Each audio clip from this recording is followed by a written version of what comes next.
Dari Bumi Karangputih Narung Padang, 103.4 Kelas FM, this is the actual radio. Assalamualaikum, apa kabar Classy People? Semoga selalu dalam keadaan yang terbaik dan yang paling penting, kita semua selalu menjalankan protokol kesehatan dengan disiplin, memakai masker jika harus beraktivitas di luar ruangan dan bertemu dengan seseorang begitu ya, lebih rajin mencuci tangan dan sebaiknya juga membawa hand sanitizer sebagai bentuk proteksi diri kemana-mana. Saya Lia Priyanka, Anda sedang mencermati program Kata KJ. Seperti biasa, saya akan ditemani oleh Bapak Khairul Jasmi ya, pemimpin redaksi harian Singgalang, dan program ini juga disponsori oleh Singgalang. Pak KJ, Assalamualaikum. Gimana kabarnya Pak? Sehat, Alhamdulillah. Alhamdulillah, makin muda kayaknya Pak. Pak, kita langsung saja. Saya persilahkan overhandle ke Pak KJ untuk memandu diskusi di Kata KJ kali ini. Topik kita vaksin COVID-19. Ini harapan barukah? Silakan Pak KJ, narasumber kita sudah hadir bersama kita siang ini. Baiklah, terima kasih. Assalamualaikum warahmatullahi wabarakatuh. Pendengar Radio Klesi dimanapun Anda berada, bertemu lagi dalam acara Kata KJ. Kali ini kita akan membahas soal vaksin. Telah hadir di studio, di tempat masing-masing dengan Zoom. Pertama beliau Pak Ari Yuswandi, Kepala Dinas Kesehatan. Kemudian Bapak POM Hari Satria udah ada, Ketua ID, dan selanjutnya saya sering bertemu dengan Pak Depriman Jafri, epidemiolog Universitas Andalas. Kita akan membahas vaksin bertepatan dengan sudah datangnya 36.920 dosis vaksin ke Sumatera Barat.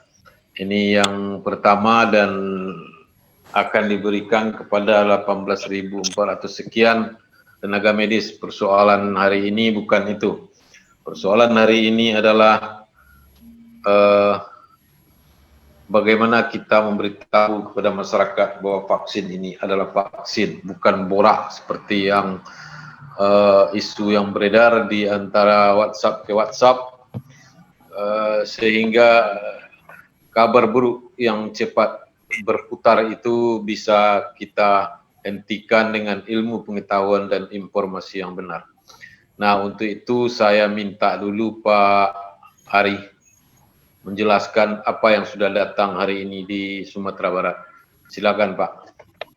Baik, terima kasih Pak KJ. Assalamualaikum warahmatullahi wabarakatuh. Yang dapat kami sampaikan pada siang hari ini adalah bahwa tadi sekitar jam 8.30 WIB kita sudah menerima kiriman vaksin COVID-19 sebanyak 36.920 yang akan dimanfaatkan untuk vaksinasi tahap pertama, yang prioritasnya nanti adalah SDM kesehatan atau tenaga kesehatan dan tenaga pendukung kesehatan lainnya. Demikian Pak KJ. Ya.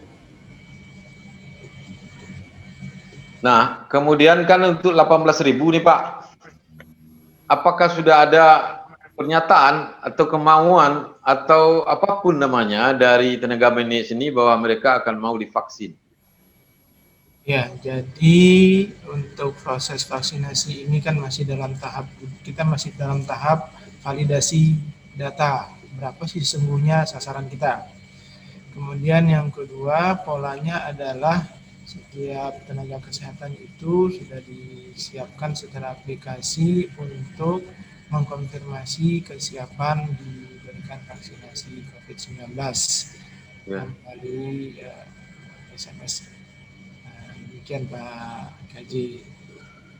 Lalu sekarang vaksin itu ditaruh di mana Pak?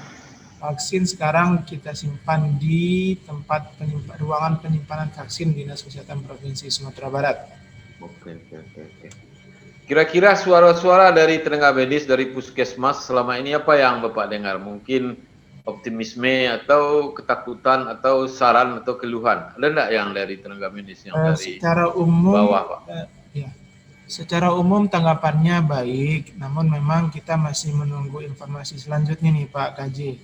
Jadi dalam rapat terakhir dengan Ya, Parlemen itu, kita ya, memang meminta kepada pemerintah pusat melalui Kementerian Kesehatan terkait dengan pelaksanaan vaksinasi ini ada dua hal komitmen awal ketika kita akan lakukan vaksinasi. Yang ya. pertama, vaksin itu aman. Ah, Kemudian yang kedua, halal. Pak Wamen menjanjikan mudah-mudahan dalam minggu-minggu ini Pak KJ kedua informasi tersebut bisa kita peroleh. oke. Jadi dua hal ya. Pertama aman dan kedua halal. Iya, betul.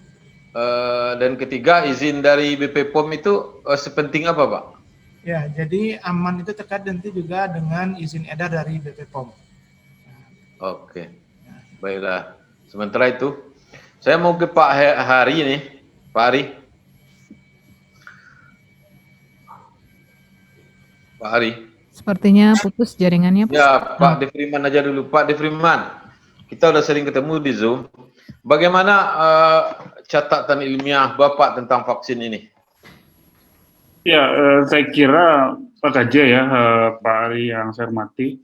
Jadi memang terkait vaksin itu tentu kan ini merupakan harapan besar ya bagi masyarakat, dan ini juga tentu merupakan intervensi pemerintah di dalam pengendalian COVID-19 ini. Tentu ujungnya adalah yang diharapkan adalah dengan vaksinasi ini kan efektif di dalam penanggulangan pandemi COVID-19. Yeah. Itu poin-poin yang pertama yang diharapkan oleh masyarakat, dan dari sisi pengendalian ini salah satu bentuk intervensi yang cukup efektif yang selama ini. Yeah. Nah, di sisi lain adalah yang menjadi isu penting yang harus diambil oleh pemerintah maupun juga masyarakat. Bagaimana vaksinasi di masa pandemi? Nah, ini menjadi poin penting yang harus diantisipasi. Tentu vaksinasi yang selama ini tidak sama dengan vaksinasi yang dilakukan pada masa pandemi. Nah, tentu ada upaya-upaya yang harus tantangan dan kendala yang harus disiapkan skenarionya. Nah, dari catatan saya adalah tentu yang tadi Pak KJ sampaikan, yang selama ini bicara vaksinasi, yang paling terbesar permasalahan adalah ya bicara informasi, edukasi ini, dan komunikasi, bagaimana pemahaman informasi ini yang sampai di masyarakat ini benar-benar paham. Gitu. Tidak hanya pentingnya vaksinasi, tentu juga bagaimana nanti memberikan pemahaman yang tadi Pak Ari katakan ya, stigma-stigma bicara halal haram. Nah, ini biasa itu yang di lapangan kami temukan. Nah, ini harus diantisipasi saat sekarang. Nah, di masa pandemi tentu model KIE-nya ini perlu dipersiapkan dengan baik. Nah, tapi untuk tahap pertama ini Pak KJ, saya tidak terlalu worry gitu. Karena tadi Pak Kadis juga menyampaikan, untuk tahap pertama ini tentu kan pada fase tenaga kesehatan atau tenaga penunjang dalam hal ini, ditambah juga nanti mahasiswa yang profesi kedokteran, nanti Bang Pom juga bisa menjelaskan nanti, karena ini menjadi target untuk tahap awal gitu. Nah, yang nanti yang harus diantisipasi adalah pada tahap yang berikutnya, pada masyarakat sosial, yang ini yang harus dikasih pemahaman. Kalau tenaga kesehatan saya tidak terlalu worry, karena dia juga mengakses informasi itu dengan mudah gitu. Tapi nanti di tahap yang kedua dan yang ketiga, nah ini yang harus diantisipasi. Karena permasalahan terbesar itu adalah bicara ya komunikasi, informasi, dan edukasi ini. Jangan sampai nanti ini menjadi tidak efektif. Nah, contoh yang paling sederhana saya katakan, jenis vaksin saja. Sejauh mana masyarakat paham gitu, vaksin yang akan diberikan ini. Nah, terkait dengan isu-isu ya, ini vaksin dari Cina, dari Amerika, seperti itu. Nah, ini kan harus dijelaskan. Nah, kalau yang berpendidikan sedikit, dia juga harus paham juga sudah sampai fase keberapa. Nah, sedangkan yang kita tahu ya, kayak Sinovac itu baru sampai fase kedua. Belum sampai ke fase ketiga, belum ada publikasi, dan diperkirakan pertengahan Januari ini, sedangkan distribusinya sudah dijalankan. Nah, kalau orang yang paham ya tentu ini menjadi tanda tanya juga. fase ketiga belum selesai tapi sudah didistribusikan. Nah, tapi Pak Ari juga mengatakan sambil menunggu dari instruksi dari pusat, ya bisa saja publikasi mengenai efektivitas itu dan juga dampak pasca imunisasi itu nanti juga bisa diinformasikan kepada masyarakat. Nah, saya kira itu dulu Pak Gajah. Baik Pak Defreman, sekarang saya ke Pak Pom Hari. Saya ingin tahu bagaimana ID melihat pertama soal vaksin, kedua efektivitasnya, dan ketiga simpang siurnya informasi buruk dan sedikitnya informasi baik tentang vaksin ini, Pak. Silakan, Pak. Terima kasih Pak KJ. Bismillahirrahmanirrahim. Assalamualaikum warahmatullahi wabarakatuh. Alhamdulillah, Allahumma sholli ala Muhammad. Pak KJ, ini kami dari ID, terima kasih dilibatkan dalam diskusi kita ini, dan salam hormat ini untuk Pak Kadis, Pak Ari, sahabat kami Pak Dev. Alhamdulillah sehat Pak Dev. Kita melihat begini Pak. Pertama, pemahaman kita ini kondisi darurat kesehatan. Nah, vaksin juga tidak terlepas dari pemahaman tentang darurat kesehatan itu tadi. Jadi artinya ada beberapa tahapan dalam pengadaan vaksin, termasuk dalam ini uji klinis yang tidak masuk kepada alur yang normal. Namun dalam permasalahan menghadapi pandemi ini, kita menyikapi bahwa ada dua solusi utama dulu yang bisa menyelesaikan pandemi kita ini. Yang pertama adalah vaksinasi, yang kedua adalah pengobatan. Nah, dua hal ini yang terus berproses ini Pak KJ. Artinya kita masuk sekarang telah menemukan peluang untuk vaksinasi. Nah, terkait dengan vaksinasi ini, kita di Ikatan Dokter Indonesia khususnya di Sumatera Barat tentu ingin menyampaikan prinsip pertama dulu untuk dukungan. Yang kedua, tentu kita berharap vaksinasi ini bisa memberikan jawaban bagaimana imunitas ini akan terbentuk nanti, khususnya kepada tahap awal ini, kepada tenaga kesehatan dan kelompok-kelompok yang memang memberikan pelayanan dan risiko paparan tinggi untuk COVID-19. Nah, khusus bagi tahap 1 ini, saya sependapat sekali dengan apa yang disampaikan Pak Defreman tadi. Permasalahan utama kita begini, Pak. Bagi nakes ini dan kelompok-kelompok yang berisiko paparan tinggi tersebut yang diberikan prioritas untuk vaksin sekarang ini, permasalahan komunikasi dan pemahaman tentang manfaat vaksin mungkin tidak terlalu sulit. Karena apa? Karena sebagian besar tenaga yang menerima tersebut adalah kelompok masyarakat yang memang sudah cukup memahami manfaat dari vaksin itu sendiri. Namun, di sisi masyarakat, polemik yang muncul sekarang ini harus kita jawab. Harus kita jawab. Banyak pertanyaan. Apakah efektif vaksin ini? Berapakah pengulangan waktunya? Apakah bahan yang untuk vaksin ini telah memenuhi standar MUI untuk kehalalan gitu kan? Namun di satu sisi kita tentu menyepakati bahwa prinsip pertama yang berkaitan dengan pemanfaatan dan setelah layaknya vaksin ini diberikan tentu dari Balai POM. Nah, kita menunggu ini Pak KJ.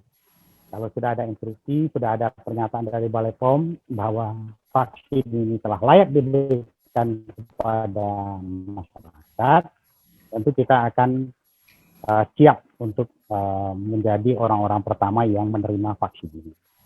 Nah, terkait dengan polemik ini, karena banyak pertanyaan yang berhubungan dengan efektivitasnya vaksin, kita tidak bisa menjawab secara pasti nih Pak KJ. Karena memang vaksin sampai sekarang pun semua vaksin tidak ada yang 100% bisa memberikan imunitas. Nah, dalam kondisi darurat pengadaan vaksin ini, apakah efektivitasnya juga baik?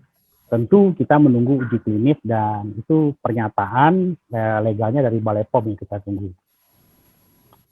Untuk masyarakat, kami melihat ini berhubungan erat dengan apa yang kita sebut dengan gaya komunikasi ini, Pak.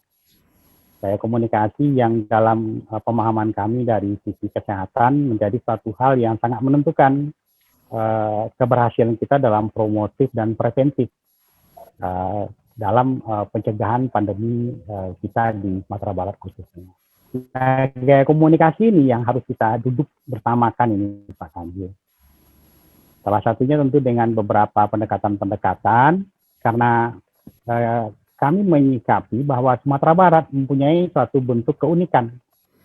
Keunikan pertama, kita sangat dipengaruhi oleh tokoh agama. Keunikan kedua, kita sangat juga dipengaruhi oleh tokoh adat. Nah, kami melihat dua kelompok ini menjadi satu panutan yang bisa memberikan pemahaman kepada masyarakat kita, sehingga nanti pada saat kita memberikan vaksinasi kepada masyarakat, permasalahan yang berhubungan dengan pemahaman ini tuntas. Di balik itu, satu hal yang paling penting juga kami menyorotinya adalah komitmen dari pemerintah.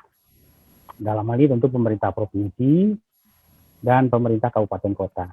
Komitmen ini yang kita harapkan bisa berjalan dengan konstan ini Pak KJ.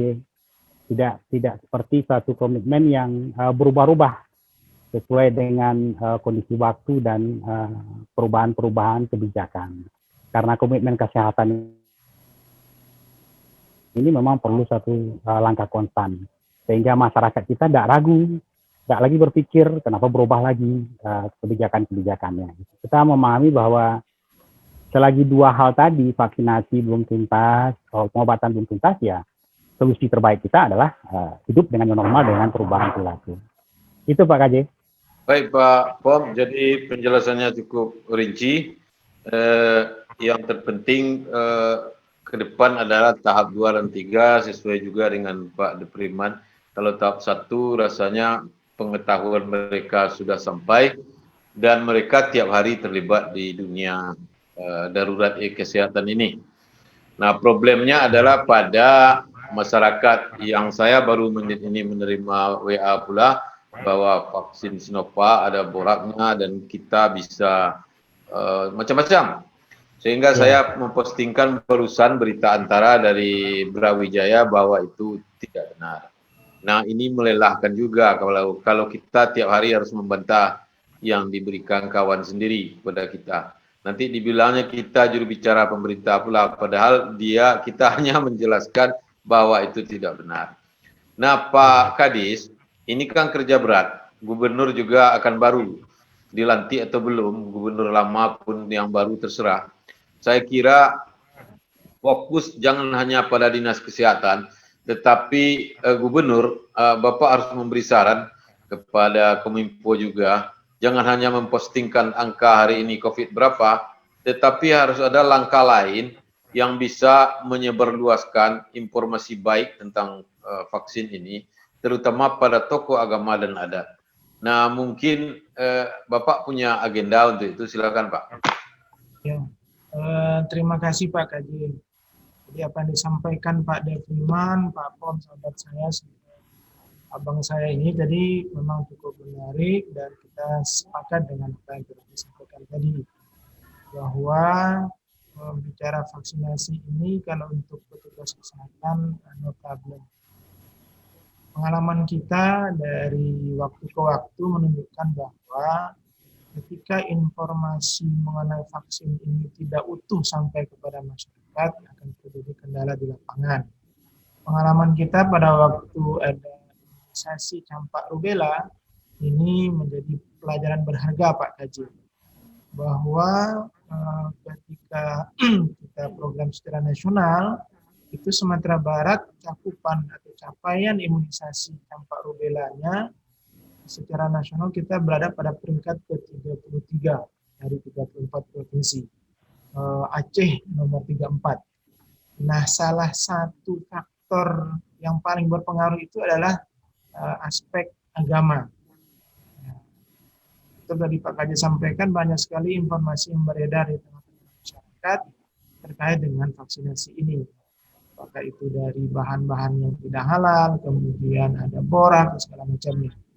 Dan ini PR, memang kita akui sebagai PR kita di masyarakat nantinya, bagaimana memberikan penjelasan secara utuh. Nah, namun kita juga akui sampai saat ini informasi yang terkini tentang bagaimana efektivitas vaksin, kemudian dari keamanan vaksin, juga hal itu kan kita masih menunggu dari proses-proses yang dilakukan di pemerintah pusat. Nah, ini menjadi PR tersendiri juga. Kita mau menyampaikan dengan semangat kepada masyarakat, timbul pertanyaan sederhana saja. Apa bukti evidence-nya, evidence base-nya bahwa vaksin ini betul-betul aman. Hari ini izin edar kan belum dikeluarkan oleh Badan POM. Kemudian yang kedua, apa jaminan halal? Ini kan hal yang sangat berpengaruh besar kita di Sumatera Barat. Mau tidak mau memang harus ada upaya-upaya kita kepada kelompok-kelompok potensial yang punya pengaruh. Dan tentunya adalah kelompok alim ulama dan tokoh adat. Kita akan usahakan dalam waktu dekat, kita akan bicarakan ini Pak Haji, dalam upaya-upaya memang suksesnya vaksinasi ini di Sumatera Barat. Kembali berkaca pada pengalaman campak rubella, ternyata memang figur tokoh agama pada waktu itu sangat besar pengaruhnya. Sehingga apa yang keluar dari mulut seorang ulama kita itu menjadi pegangan. Terus apalagi dengan media sosial yang saat ini berkembang begitu pesat, mudah sampai informasinya. Yeah. Demikian Pak Haji. Ya, jadi Dinas Kesehatan atau provinsi perlu membuat video singkat dengan Ketua MUI misalnya, dengan Syekh Ali Jaber, dengan Agim, dengan Boy Lestari, Datuk Polidi yang sedang dirawat sekarang, dengan Direktur Dinia Putri, dengan Ketua-Ketua MUI Kabupaten Kota, daripada balik lantun mulai ini, lebih baik kita bekerja keras hari ini. Timnya dibuat saja, gampang, dan dikasih waktu 1 bulan paling lama membuat video-video tersebut. Saya kira ini akan cepat terbantu.